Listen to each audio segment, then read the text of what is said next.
सदर ट्रंप ने फौज को ईरान पर ताजा हमलों का हुक्म दे दिया। अमेरिकी अखबार का दावा, रिपोर्ट के मुताबिक हमले मुमकिन तौर पर इसी हफ्ते के आखिर में शुरू हो सकते हैं। अमेरिका और इसराइल ईरान की तवानाई के मराकज पर हमला करने की तैयारी कर रहे हैं। मुमकिन हमले में ईरान के बिजली घरों और ऑयल रिफाइनरी समेत तवानाई से मुतालिक तंसीबात को निशाना बनाया जा सकता है। अमेरिकी सदर डोनाल्ड ट्रंप कहते हैं, ईरान बस गुस्सा दिलाता है, झूठ बोलता है और हकायक तोड़ मरोड़ कर पेश करता है। इस पर एतमाद कम होता जा रहा है। हम ईरान पर बहुत सख्त हमले करेंगे। एक वक्त आएगा जब वो कहेंगे हम अब मजीद बर्दाश्त नहीं कर सकते।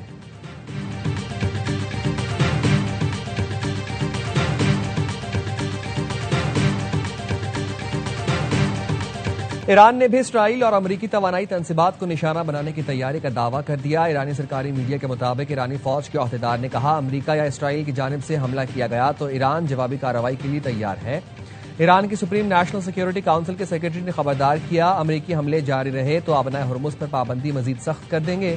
अली अकबर जुल्कदर ने कहा, आबनाए हुर्मुज की बंदिश से आलमी मईशत, तेल, मंडी और अमेरिकी अवाम मुतासर होंगे।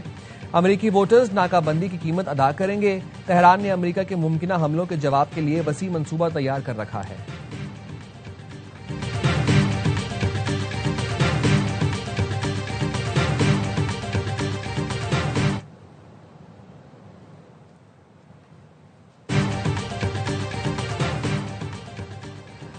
ईरान पर हमले में ताउन नाकाबिले कबूल है, चाहे वो माजी के दिफाई मुआहिदों की बुनियाद पर ही क्यों ना हो। ईरानी वज़ीर ख़ारजा अब्बास अराग़ची की बरतानवी हम मनसब एडमिली से टेलीफोन पर गुफ्तगू। कहा, किसी दूसरे मुल्क पर हमले के लिए किसी रियासत की सरजमीन या तंसीबात के इस्तेमाल की इजाज़त देना बैनुल अक़वामी कानून के तहत जारहियत तसव्वुर किया जा सकता है। ऐसी सूरत में निशाना बनने वाले मुल्क को अपने दिफा का हक हासिल होता है। एडमिली बैन ने वाज़ेह किया, ईरान के खिलाफ जंग में बरतानिया शरीक नहीं। बरतानवी हुकूमत मसले का सियासी हल चाहती है।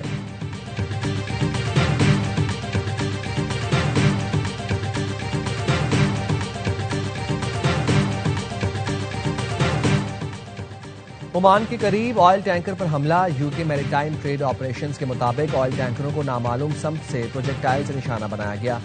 जहाज कंपनी के मुताबिक हमले में टैंकर के इंजन रूम को नुकसान पहुंचा। कोस्ट गार्ड को वाक़े से आगाह कर दिया गया। तहकीकात जारी है। अमरीकी बहरिया ने आबनाए हुर्मुज की नाकाबंदी मजीद सख्त कर दी। अमरीकी सेंट्रल कमान के मुताबिक ईरान के खिलाफ बहरी नाकाबंदी के दौरान 30 तिजारती जहाजों का रुख मोड़ दिया गया। 2 को गैर फाल और 2 पर चढ़कर तलाशी ली गई। इंसानी हमदर्दी की बुनियाद पर तकरीबन 30 इमदादी जहाजों को नाकाबंदी से गुजरने की इजाजत दी।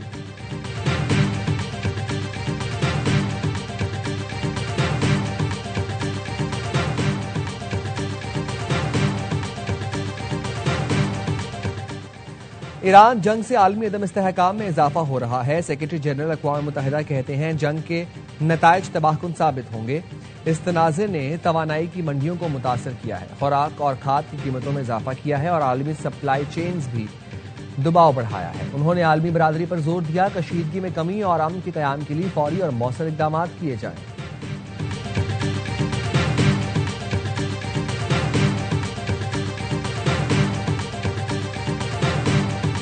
पाकिस्तान का नौजवान बाशऊर है। मौसम नकवी के बयान से नौजवानों में मायूसी नहीं फैलेगी, बल्कि वो कहेंगे कि देर आए दुरुस्त आए। DGISPR lieutenant general Ahmed Sharif Chaudhary कहते हैं, पाकिस्तान के नौजवानों को क्लैरिटी है। हम इस उम्र में इतने क्लियर नहीं थे जितने वो हैं। दुनिया के हालात देखकर उन्हें रियासत की अहमियत का मुझसे और आपसे ज्यादा अंदाजा है। वो पाकिस्तान से मोहब्बत करते हैं, उन्हें पाकिस्तान पर यकीन है। उन्हें पता है पाकिस्तान के सिवा उनकी पहचान है न इज्जत। उन्हें क्या चैलेंजेस दरपेश हैं वो जानते हैं और वो बेहतर तब्दीली के ख्वाहिशमंद हैं। आबादी के लिहाज से आज का नौजवान ही सबसे बड़ा स्टेक होल्डर है। अगर तब्दीली पर बहस हो रही है तो इससे नौजवानों के हौसले टूटे, ना उम्मीद कम हुई।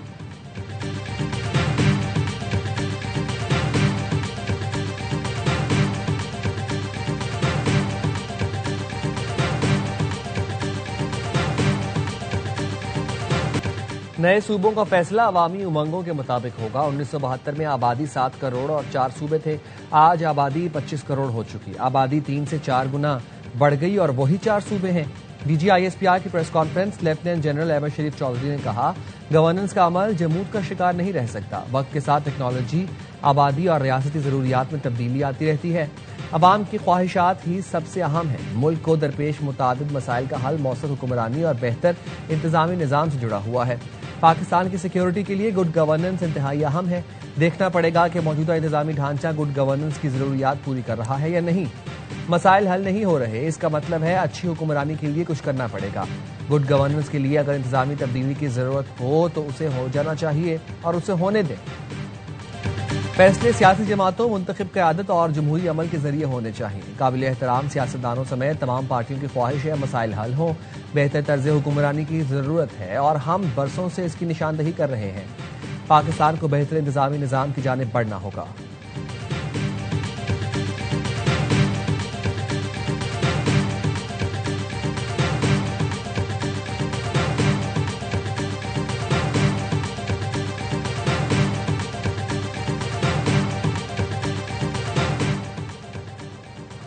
मौजूदा निज़ाम अवाम को सहूलत देने में नाकाम हो चुका है। MQM के रहनुमा मुस्तफ़ा कमाल कहते हैं एडमिनिस्ट्रेटिव यूनिट से मुताल्लिक मोहसिन नकवी ने जो बात की वो बहुत पहले से कर रहे हैं। तमाम जमातों को बैठना होगा।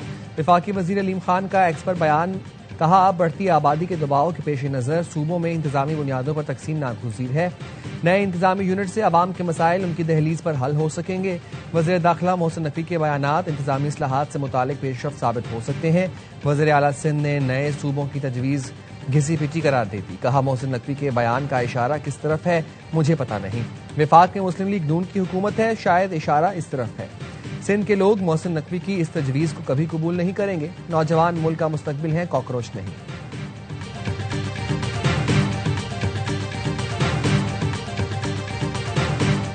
आर्टिकल 5 वाज़ेह करता है वफादारी सिर्फ रियासत से होगी। हार्ड स्टेट का मतलब रियासत के साथ गैर मशरूत वफादारी है। क्या हम हार्ड स्टेट हैं? नहीं, इसका हरगिज मतलब नहीं। मिलिट्री रियासत चला रही है। DGISPR lieutenant general Ahmed Sharif Chaudhry ने कहा बलोचिस्तान के हवाले से जानबूझकर मनफी प्रोपेगेंडा किया जा रहा है। रियासत है तो सियासत है, रियासत है तो जान है, रियासत है तो नाम है। तर्जुमान पाक फौज ने मजीद कहा कश्मीर पाकिस्तान की शहरक था, है और रहेगा। पाकिस्तान का सबसे लाडला बच्चा कश्मीर है। बोलते हैं काबिज फौज नहीं चाहिए। तुम्हें पता है कश्मीरी और फौज का रिश्ता क्या है? 1 लाख फौजी कश्मीरी हैं। तुम क्या इनको लाना चाहते हो जो दहाइयों से कश्मीरियों पर जुल्म कर रहे हैं, बेटियों की इज्जत लूटते हैं?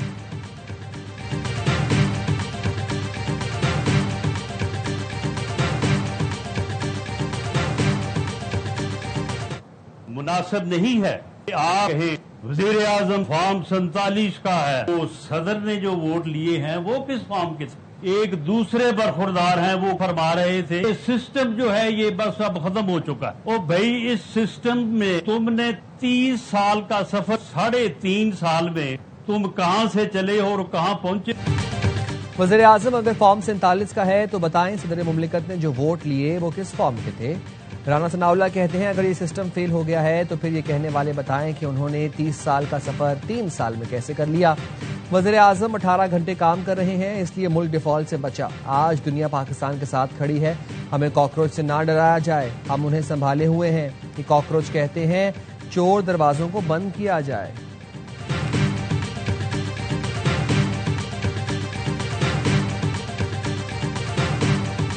मैं कश्मीर के अवाम को वही हकूक़ दिलाना चाहता हूँ जो हर पाकिस्तानी शहरी को हासिल है। इसमें से पहले है हक हाकमियत। हक हाकमियत का मतलब है आपका वोट, आपका फैसला। 2 अगस्त को हक हाकमियत के लिए तीर पर मोड़ लगाएं। कश्मीर के अवाम को वही हुकूक दिलवाना चाहता हूँ जो हर पाकिस्तानी को हासिल हैं। उनमें सबसे पहले हक हाकमियत है। बिलावल भुट्टो जरदारी कहते हैं हक हाकमियत के लिए कल तीर पर मोहर लगाएं। कश्मीर की हुकूमत और मुस्तकबिल के फैसले कश्मीर के अवाम करें। चेयरमैन पीपल्स पार्टी ने मजीद कहा पाकिस्तान की फौज हमारी रेड लाइन है। कश्मीर सरहद पर हमारा सिपाही जान खतरे में डालकर मुल्क की हिफाजत कर रहा है। हमारे सिपाही किसी सियासी बहस का निशाना नहीं बनने चाहिए, वो कौम का फख्र है।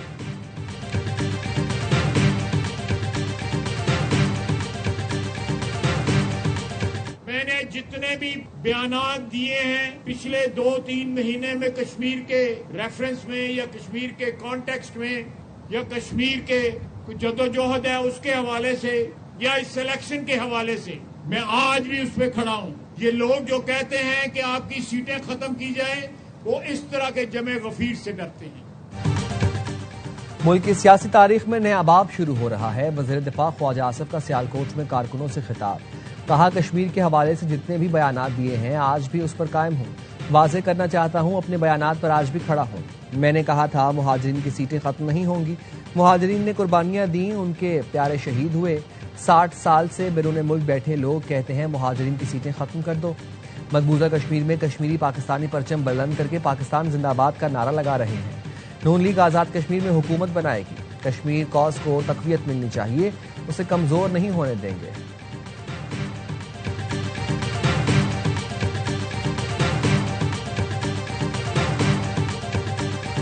आज़ाद कश्मीर इलेक्शन का दूसरा मरहला 21 हल्कों में पोलिंग कल होगी। मुजफ्फराबाद डिवीजन की 9 और मुहाजिरीन की 12 नशिस्तों पर वोट डाले जाएंगे। इंतजामात मुकम्मल, 25 सियासी जमातों के साथ आज़ाद उम्मीदवार भी मद्दे मुकाबिल होंगे। सिक्योरिटी सख्त, हसास पोलिंग स्टेशन पर इजाफी नफरी होगी। पहला मरहला 27 जुलाई को मीरपुर डिवीजन में मुकम्मल हो चुका। आखिरी मरहले की पोलिंग 10 अगस्त को पूंछ डिवीजन में होगी।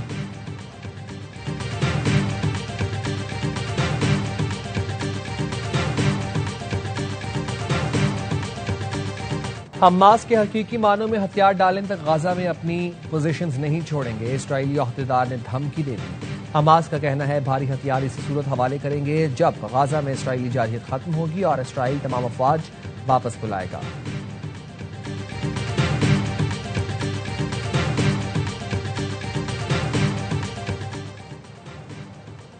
एफबीआर ने रवां माली साल के पहले माह में टैक्स वसूली का हदफ हासिल कर लिया। दस्तावेज के मुताबिक एफबीआर ने जुलाई में मुकर्रर हदफ से 40 अरब रुपए ज़ायद टैक्स इकट्ठा किया। जुलाई के लिए टैक्स वसूली का हदफ 780 अरब रुपए मुकर्रर था। एफबीआर ने 918 अरब रुपए की मजमूई टैक्स वसूली की, जिसमें 98 अरब रुपए के टैक्स रिफंड्स जारी किए गए। रावलपिंडी इस्लामाबाद में बारिश, रावल डैम के स्पिलवेज खोल दिए गए। रावल डैम में पानी की सतह 1748 फुट तक पहुंचने पर स्पिलवेज खोले गए। बारिश के बायस 12 कऊ में नशीबी इलाके ज़ेरे आब, राजा बाजार, आफंदी कॉलोनी, ढोक काला खान की गलियों में पानी जमा। मलकवाल, नारोवाल, चिन्योट, डस्का में कहीं हल्की कहीं तेज बारिश। थरपारकर में गरज चमक के साथ मूसलाधार बारिश। छाछरो, इस्लामकोट और नंगर पार्कर में बादल जमकर बरसे।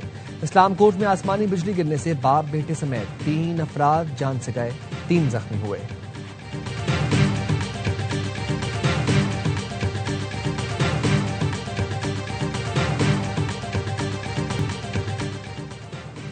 वेस्ट इंडीज के खिलाफ टेस्ट सीरीज बचाने का चैलेंज। पाकिस्तान और वेस्ट इंडीज के दरमियान दूसरा टेस्ट कल से शुरू होगा। दूसरे टेस्ट से पहले कौमी टीम की प्रैक्टिस। प्लेइंग 11 में शान मसूद की जगह अब्दुल्ला शफीक की शमूलियत का इम्कान। शान इंजरी के बायस मैच से बाहर। पाकिस्तान 26 साल से वेस्ट इंडीज से सीरीज नहीं हारा। मेजबान टीम को सीरीज में 1-0 की नाकाबिले शिकस्त बरतरी हासिल है।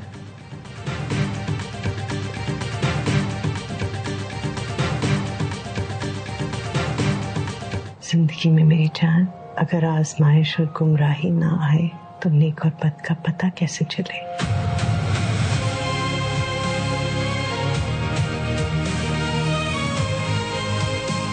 सारी जिंदगी पछताती रही हूँ मैं, सारी जिंदगी पछताती रहूंगी।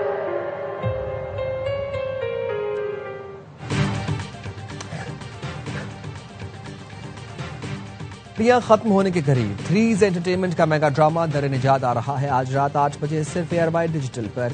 दर निजात में ड्रामा इंडस्ट्री के मशहूर अदाकार शहरियार मुनव्वर, दुरैफिशा सलीम, सहर हाशमी, रुमैसा खान, नमीर खान, सानिया सईद, सबा हमीद और दीगर शामिल। नाजरीन की तवज्जो का खास मरकज बनने वाली आलमी मयार के ड्रामे के प्रोड्यूसर सलमान इकबाल, सोनिया खान और शहरियार मुनव्वर हैं। कहानी उमैरा अहमद ने लिखी, हिदायतकारी के फराइज साकिब खान ने अंजाम दिए। दिल को छू लेने वाली कहानी देखना ना भूलें। आज से हर जुम्मा और हफ्ते की रात 8 बजे सिर्फ एयरवाइड डिजिटल पर।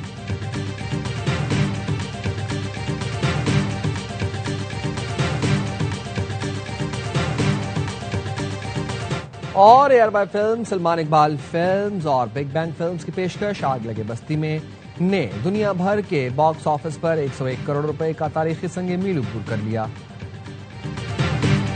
फहद मुस्तफा, माहिरा खान, ताबिश हाशमी और जावेद शेख की शानदार अदाकारी को दुनिया भर के मदाहों ने बेहद सराहा। फिल्म ने पाकिस्तान के साथ साथ ओवरसीज मार्केट्स में भी रिकॉर्ड कारोबार किया। दुनिया भर से 101 करोड़ रुपए का बिजनेस करके फिल्म एयरवाइड फिल्म्स के तमाम साबिका बॉक्स ऑफिस रिकॉर्ड तोड़ दिए। फिल्म की कामयाबी पाकिस्तानी सिनेमा इंडस्ट्री के लिए एक और बड़ा तारीखी संग मील साबित हुई।